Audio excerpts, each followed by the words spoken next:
Show today we have Nigel Thurlow, and here is why he is awesome. Speaker, trainer, executive coach, co-creator of the Flow system and the award-winning Scrum the Toyota Way approach. He's the co-author of the Flow system, the evolution of agile and lean thinking in the age of complexity, and the Flow system playbook. That book led him to being named a Forbes top 10 author.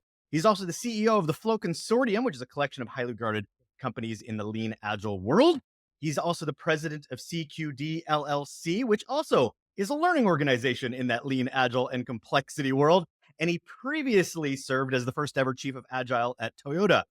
I get $1 every time I say the word agile in that bio. Hi, Nigel. How are you today? I'm doing well, Russell. Good to be here, man. Today we're talking a bit and around and agile, but we're talking about incentivizing leadership, which I'm super interested to talk to you about this. But before we get into any of that, sir, I have to get into the first question, which is something I ask all of my guests, which is, what is your best or worst employee experience? It's interesting you asked that, and I sort of thought about it for a while because I'm getting old now, so there's been a lot of time as an employee. But I think the best experience, and it's not a worst thing. The best experience was when I realized that I was the problem. I was in the way of the people who worked with me and worked for me. I was in the way of them expanding their horizons. I was always the guy with the microphone in front of the audience, the big I am, the showboat, because I enjoyed it. It was good fun. I mean, hey, you do some of this stuff and it's good fun when you stand in front of 50 people and they're all listening and hanging on your every word. But then I realized all the people that were working with me and being developed by me were being starved of development because I was in the way. So I actually stopped going to the training until to the events that we were hosting for other people. And I just let the team go themselves and they figure it out. And trust me, I was on WhatsApp and the speed dial if they had a problem. But and that was really for me, it was a massive learning point for me, a huge catharsis when I realized that no matter how good I was, if I didn't get out the way, others that I was mentoring and who worked with me couldn't develop. Mm. So I would describe that as one of the sort of, was it a bad moment? It wasn't a bad moment. It was a really good moment for me. It was a tough learning point. It was one of those things that you had to sort of really look inwardly and retrospect and introspect, but it was also paving the way for other people to go on and do great things, which they have gone and done, which was wonderful. So I'm a communications nerd, and I look at that situation, as great as it turned out. I can also seeing a team go, what, everything? You don't need to go to training anymore? Yeah, that. And the other thing is, look, I mean, I've been a lean guy for most of my career, thanks to Toyota. And the one thing I've realized is we never stop learning. I have a thirst for learning, continuously craving to learn. And if I hadn't had actually surrounded myself with the people that I'm now lucky enough to work with and call friends, I wouldn't know majority of the stuff I know now. I just was a good learner, a quick learner, and fortunately been able to sort of use those skills to help other people sort of gather some of that. And that's an interesting thing as well, because, and I don't know if it's a real bias, I sometimes call it knowledge acquisition bias, which I think is completely a wrong phrase, but we forget how hard it was for us to learn the things we learned. So when we look at others and get frustrated, well, it's easy. Why don't you get it? Well, we forget it took us a tremendous amount of time to learn those skills and even master those skills. And so I've realized that we are constantly learning and constantly having to adjust and adapt. And actually, things you mentioned, agile, things we were teaching 5 years ago, 10 years ago, I'm embarrassed about now, would never teach those things. I cringe when I think of some of the nonsense we used to talk about 5 or 10 years ago. So we need to be constantly uh, evolving our understanding of things. I also love in that story how much you've highlighted the importance of knowing your team, knowing how your team sees you and perceives you, even if your self-awareness might be this, your situational awareness is that. And they Mm. have to kind of be in alignment, because you're hurting those you're responsible for, those you're in your charge as a leader. I hate using the word people leader because truthfully, leaders are people leaders. It's redundant. Managers are about resources, leaders are about people. So I love that you're thinking that way. But again, we're all in our own journey that way too. And we want to learn. We're starving for knowledge too.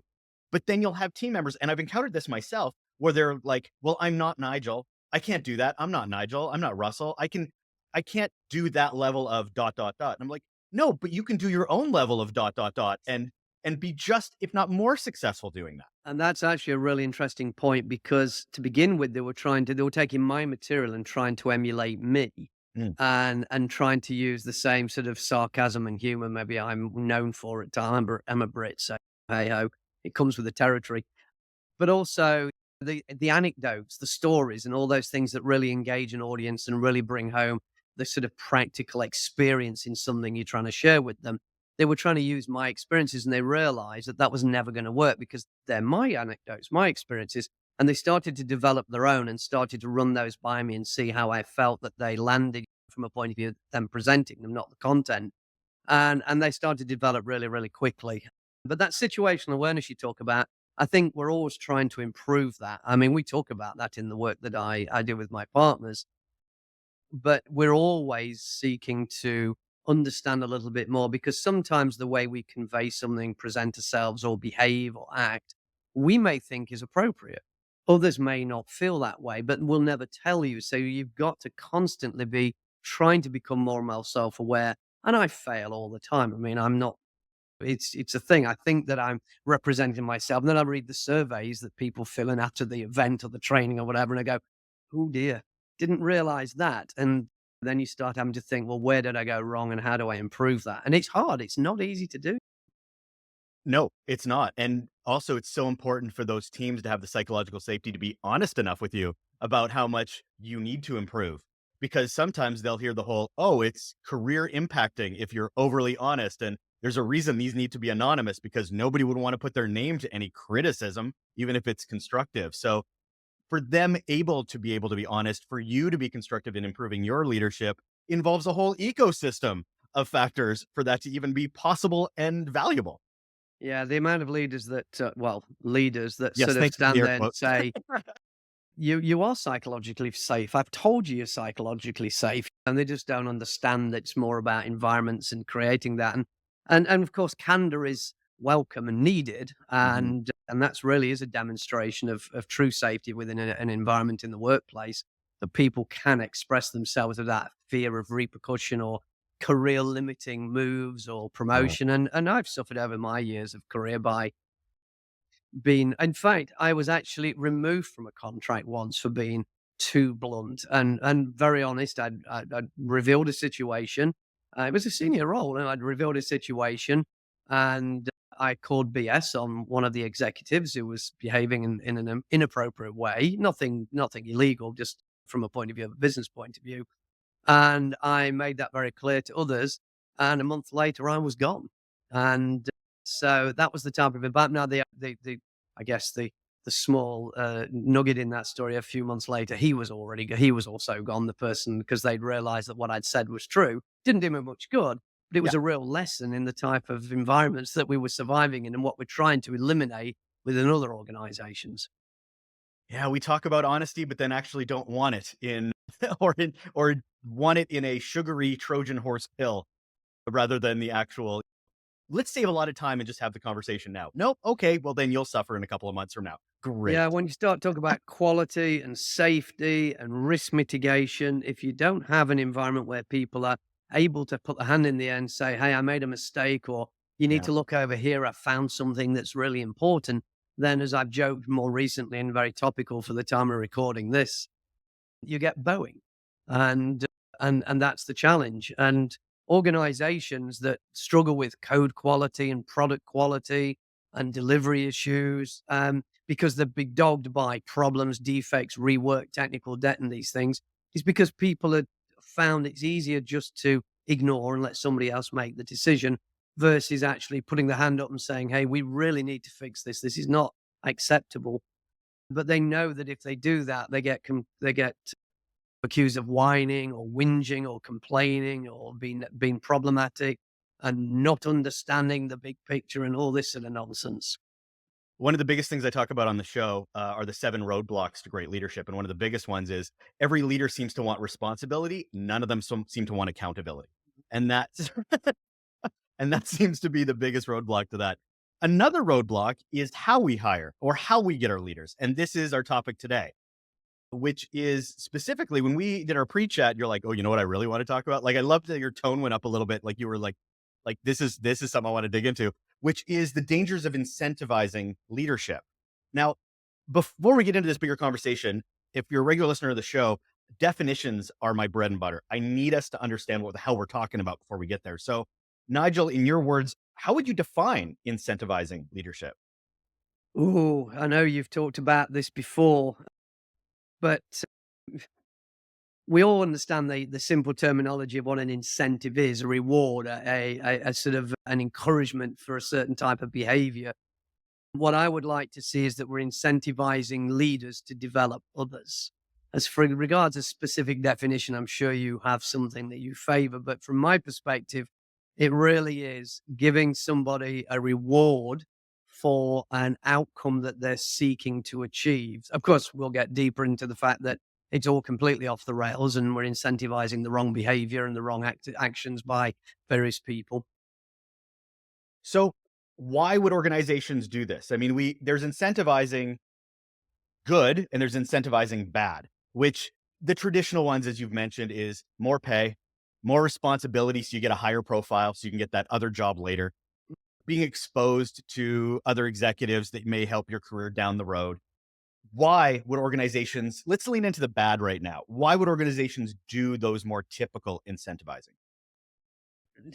One of the challenges with most organizations, they are for profit and therefore they are focused on their P&L, their profit and loss, on their market positioning. And American corporations predominantly driven by revenue, which has always amused me because there's the old phrase, revenue is vanity, profit is sanity. The difference between the two is called profit. And we want cost down, revenue up, but they're always driven to meet P&L targets. And when we incentivize people to meet those financial targets, and Goodhart's law talks about, well, paraphrases, when a measure becomes a target, it's no longer a good measure. So when we start to, yeah, you're an agile guy, velocity. Once velocity becomes a target, we need more points in a sprint. It's no longer a good measure of capacity of the team. So when we start to make financial targets, financial outcomes as a target or as a measure, it's no longer useful as a measure. It's just become this arbitrary target. And then the behaviors of the individuals that are put on the hook, that accountability, that ownership of the decision making to deliver that revenue, to deliver those financial targets, that becomes their sole focus. Mhm. And things like leadership and team health and work life balance and product quality and risk mitigation, they all become second fiddle to making those numbers. And that's a behavior of corporations that tend to be, I assume, are more run by people who count the beans than actually look at product quality and what they're doing for their customers. I mean, I'm a Toyota guy, so we always talk about customer first and delivering things for the benefit of the customer, and then money being a happy consequence. If people like your product, your service, the way you treat them, they'll give you money. Definition of a customer, they give you money. And then hopefully over time, they will converge on more of your products. You'll retain those customers. You'll attract them to new products and services, and they'll increase their level of commitment and sustainable revenue generation with you. But we tend to measure people very much on short term gains, this month's numbers, this quarter's numbers, best this year's numbers. I think we're driving people to behave the way we do. You mentioned the difference between management and leadership. And let's be clear, organizations need both. We don't want the lunatics running the asylum. But at the same time, leadership is a set of characteristics, behaviors, attitude, and they are available in everybody, not just these with a senior job title. But if we're talking about those that companies have put in positions of senior authority to lead the organization in the right direction, then you need to be inspiring others to follow you. And we get followership, which is this characteristic about people choosing to follow other people as leaders. And we follow people in day-to-day life. We may follow preachers and imams and other previous bosses and anybody who's inspired us in our lives. So one of the things I tend to ask these people who consider themselves senior leaders in an organization, if you stop paying people, would they still follow you? Mm. And that's these leaders we follow in real life who we never paid them any money, or they never paid us any money, or perhaps that we've got those bosses we used to work with that still truly inspire us. They become mentors and coaches to us, and we maintain years long relationships with them long after we started working for them and long after we left their employment. That's for me a good test of a real leader. And then those sort of leaders create environments for other people to thrive, for them to be innovative, creative, for them to feel safe to challenge the status quo, for sort of critical feedback and critical thinking and appreciative inquiry, these sort of phrases that we're seeking from them. And then when we start to incentivize those leaders, we should be looking to incentivize how they create this working environment and deliver that extra something special within the organization. Yes, we've got to meet targets. We've got to deliver great products, and we can measure things like quality and customer happiness and customer retention and these types of things. But we need to be looking at the elements of how you truly inspire your workforce, how you develop them, how you improve those people so that they themselves can go on to better positions and better support for the organization they're in. It's a difficult challenge, but of course, the other thing is the incentivizing individuals is always going to be fraught with challenge because we're incentivizing people to achieve certain measures or metrics as them as an individual. And they will do that in difference to every other measure and metric if it means their, as you mentioned, bonus, promotion, credibility in the organization, etc., responsibility. Whereas we need to be looking more at incentivizing the results for customers or the result of an organizational department, be it a team, a department, a division. We need to look at how we improve the results of that. And I'm talking not just on a financial basis, on our productivity, our quality, our education, our development of people, our happiness within the workplace. Then you start to find people are really in tune. But unfortunately, this is the USA and we tend to be driven very much by financial targets. So what are we looking at? Because there's somebody listening to this going, yeah, but where are the numbers? What am I pointing to that is the ROI of that incentive? Or because again, numbers are easy to point at because Yeah, they are. So I always tell people if you want to get the attention of people that make decisions, always make it about the dollars. How much is this costing us? One of the things I talked to about leaders more recently is what we call the cost of capacity. Mm. So you mentioned we're driving people, we're getting the work done, we're meeting the targets, we're meeting the deadlines. There may be some challenges with quality and other things that we just cut corners to get it there. But they'll tell me, yes, but Nigel, we're meeting the deliveries. And I said, but at what cost? Mm. Imagine if you could refine that capacity, that you could create the space for that innovation, that creativity, or you could increase the effective number of people or teams you have by reducing all the aspects that are causing you to just pay for things that aren't necessary. This comes back to basic lean teaching of eliminating waste and finding non-value added activity. So if we're not willing and able to call out when we've made a mistake, if we're not willing and able to be able to point out problems that we see that are occurring in the product service system that we're working in, because we're afraid to do that, then that's being covered up. And then the cost of that rework, that challenge, that problem that's occurred, we are unable to deal with that because we are creating, as I say, call it the cost of capacity, because what is the cost of meeting these deadlines, these targets, and these outcomes or outputs that you're trying to achieve versus if we improve the environment, we improve the safety, we improve the happiness, we improved our willingness and ability to look at challenges that we know are in the system and actually talk to the people in the system and understand that. How would we bring that capacity, the cost of that capacity down? Now we can actually put a financial value on it. Mm. And a simple one, just for people who are maybe wondering what I'm rambling about, just think about how much we wait in a system, the amount of waiting we do, waiting for an answer, waiting for a decision, waiting for a vendor, waiting for another team, another department, another step in the process. If you just started to measure that, and that's something called process cycle efficiency, there's an official measurement that's very simple to do, you actually start to see the cost of all the waiting. Then you start to work out how you do what you do, that you map the process of getting work done. And then you start to realize there's lots of things you're doing that are unnecessary. And if you start to understand that and eliminate that, the cost of doing that work comes down significantly, I mean, substantially. Now you can actually put a measure on the things that you're doing as a leader to improve the way we deliver, to improve the environment in which we operate, which we function, reducing risk, reducing the issues with quality. So improving quality, reducing defects and rework and things of that nature. You can actually start to measure it. And then you can demonstrate as a leader the financial benefits you're bringing to the organization. And I won't tell you the clients is we've been doing this recently in one client using sort of traditional value stream thinking from my Toyota background. We're seeing improvements between 40 and 60% in time to market.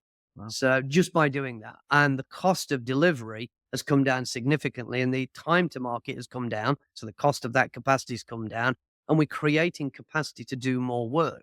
So these are the sort of simple things that I hope that leaders listening would think about. These would make amazing incentives or help them to deliver on their incentives. Does this conversation change a little bit when we start getting into conversations around diversity and inclusivity? The reason I ask for this is that there are a lot of organizations that are looking awfully white cis male throughout their entire leadership. So they'll use traditional incentives for those that reflect more diversity to be more enticed to those roles. However, again, we're hiring non leaders. We are throwing shallow metrics at them as reasons for them to. But I understand the intent is a positive one. However, the tactic might not be the best.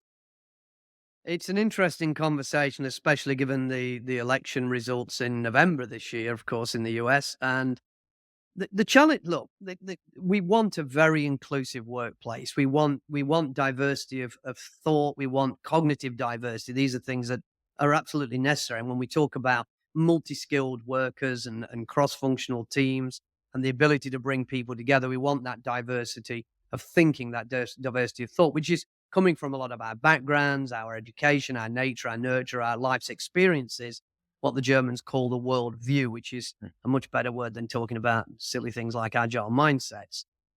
I think where the challenge comes, and this has been a challenge, and I'm no expert on this, so take this with a pinch of salt.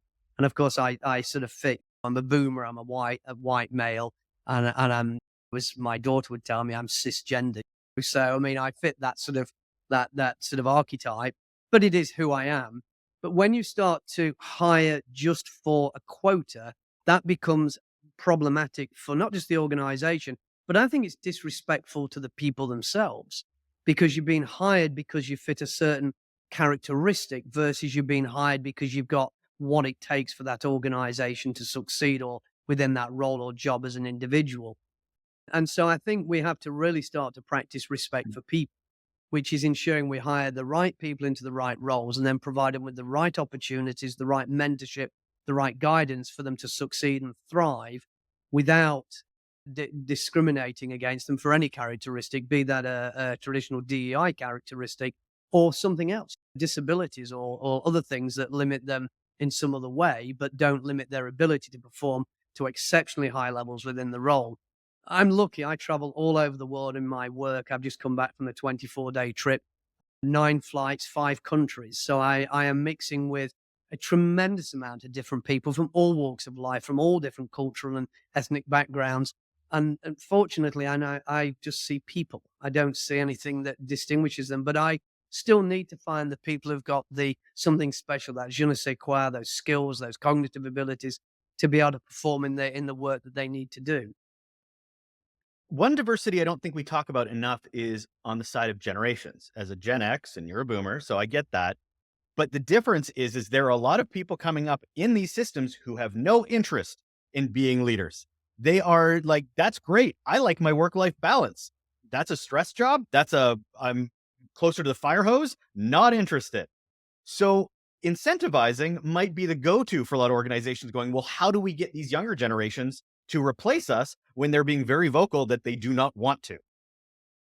That's a really interesting thought because we talk about my son's a millennial. He was born just at the tail end of 1999. But you look at the Gen Zers and now they're talking about the Gen Alphas. And I talked to my son, he's doing his master's degree at the moment and his focus is in sports. And I talked to him a lot about motivations and things that he wants to do and the things that drive and excite him. And he sort of better represents the generation we now see in the 2020s that we're sort of living in. I'll soon be exiting the workplace, maybe when I'm too old to be bothered. But and you are right. How do we motivate people who see life very differently? With social media today, the influences on social media and the influences that people take from social media So with all these influences that they are exposed to, they are seeing things in a very different way than I saw them when I was growing up. And again, very old, born in the 60s. But when I was growing up, it was about finding a job, working in that job for the next 20, 30, 30 plus years, and then taking retirement by the time you were 65. Then it transitioned more into the world that I was sort of in a professional capacity through the 90s and the early noughties, when it was really about leadership and about helping people grow and evolve within organizations. But as you say, now because of the influences around people, they see that everybody seems to have a lot of stuff. Everything we do now is about getting more stuff, more gadgets, more toys, more possessions, spending more disposable income. And a lot of people are finding, you talk about work-life balance. I think there's a desire for people to play a lot more. Mm. Because if you're talking to a 20-year-old, they're not really sitting down thinking about marriage and kids and paying bills. I mean, one or two may be in that, but the majority of them are just thinking about enjoying life. Now, as you start to get a little bit older and you start to get into your sort of 30s, and maybe you have now got married, you're starting to have children, you've got your first home loan or your mortgage, and you're starting to pay for that. You've probably already got a car payment and credit cards that are a little bit stacked. And so suddenly now the thoughts then turn to the direction in which they want to go.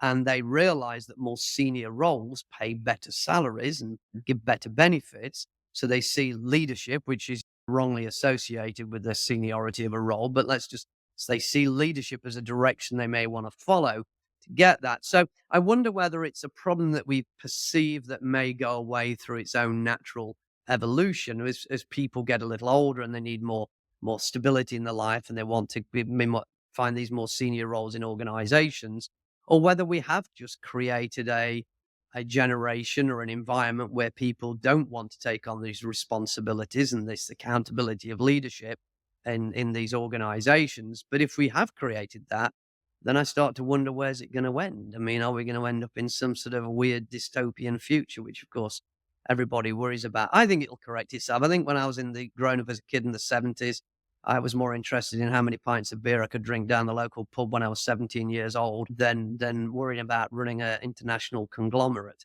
But as I got older and I realized that my lifestyle choices were probably not the best at the time, then I started to correct those and make some changes. And hopefully they were for the better.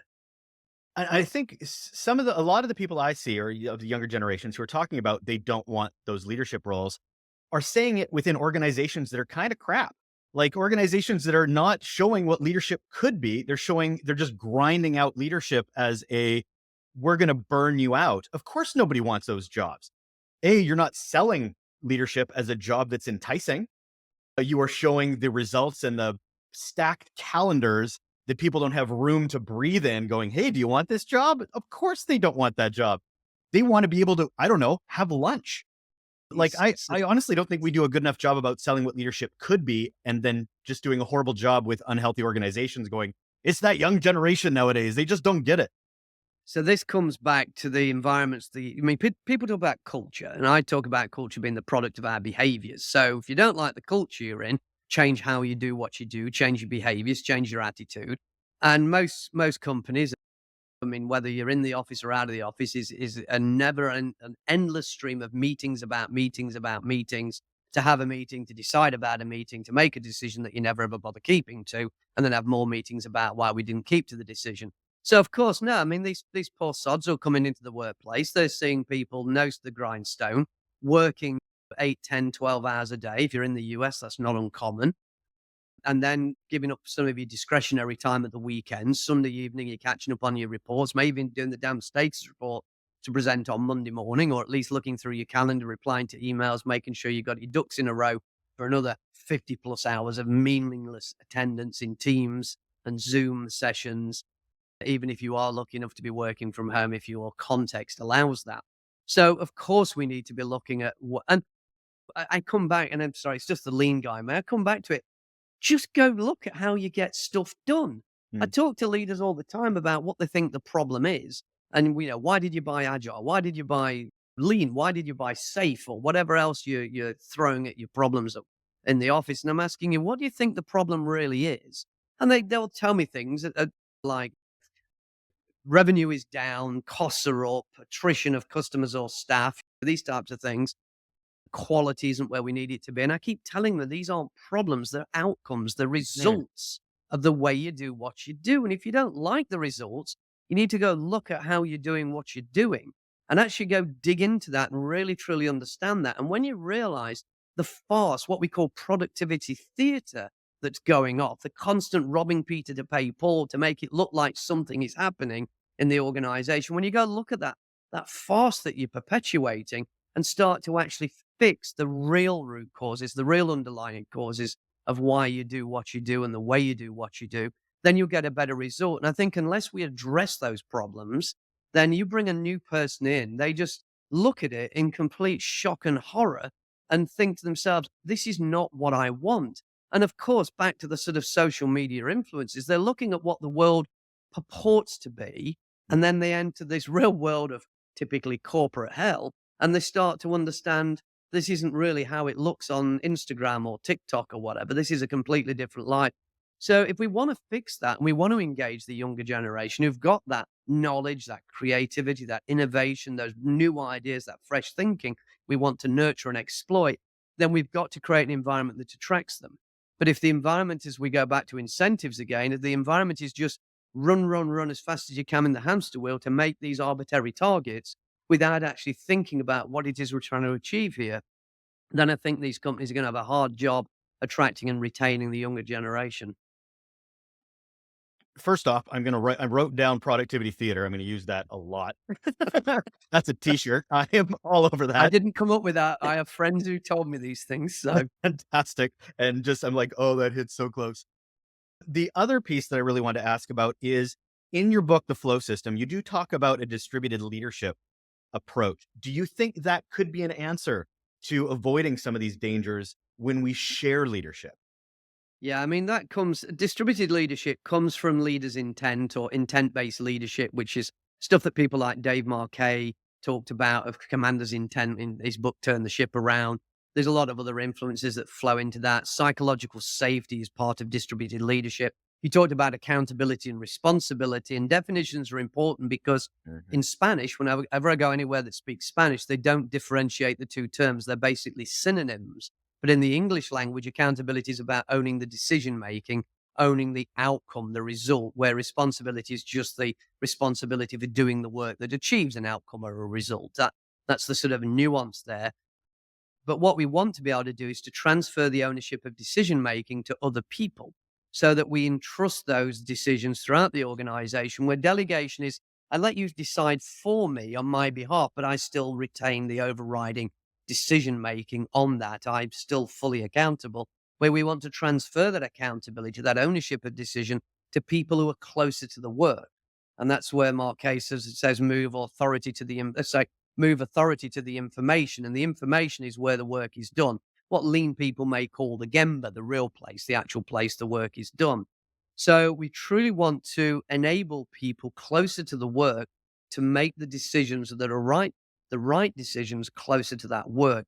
Now, of course, to be able to do that, they need the skills, the competency, and they need the right decision making and understanding the right thing to do, which Marquet calls the clarity. So clarity and competency. Toyota, of course, have done this for decades in giving the authority on the production line to reach up and pull a cord to effectively stop production. It's known as the andon cord when they spot a problem. So we give the psychological ownership, not just the psychological safety, but the ownership of the decision making for quality to the people building the car.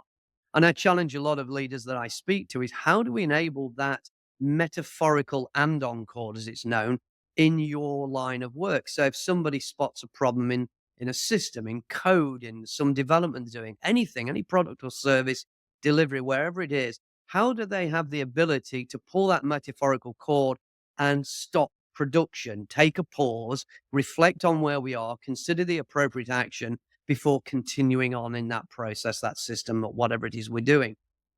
That's what we really mean by distributed leadership, moving the ownership of the decision making within the organization. Because if you can't do that, you can't scale. If you are the single decision maker, or maybe you've got two or three people who make all the decisions for 1,000 people, then how do you ever scale beyond you? My wife's a chef, and I often say if the chef's in the kitchen, the restaurant will fail because you need the chef to be able to teach, mentor, and guide multiple people to be able to do what you do. Otherwise, how do you scale you? You are the constraint. And I see that a lot in a lot of organizations where nobody can make an effective decision. The bias towards action becomes more action bias, which is action bias is where people are making a decision to be seen to be making a decision, versus bias towards action, which is making faster decisions, better decisions, the right decision. And to enable that, you have to distribute that decision making authority within the organization.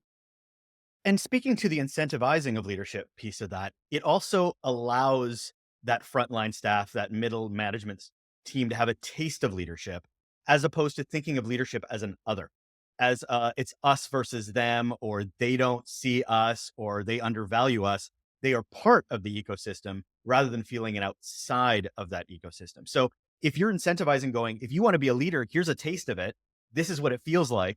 You may want to continue on a leadership journey based on that. So I find that to be a huge incentive because you already know kind of what it's going to feel, look and taste like, basically, to move up And if you path. want to bring on the next generation of leadership to help inspire others and mentor and guide the company and the organization in the right direction, you need to do that. And one of the messages I give people, and again, this only works if you have an environment that is psychologically safe, which people feel safe to make mistakes, safe to speak out, safe to give critical thinking, critical feedback, is if you don't allow what you do to be done by others, Mm, you can't move up yep. because the people above you want to get rid of some of the stuff they own and they've got nobody to give it to you. If you're clinging on to what you do because you don't want to lose that control, that value, you can't inherit some of those more senior decisions, those more senior roles that you can do because you're too valuable, because you become this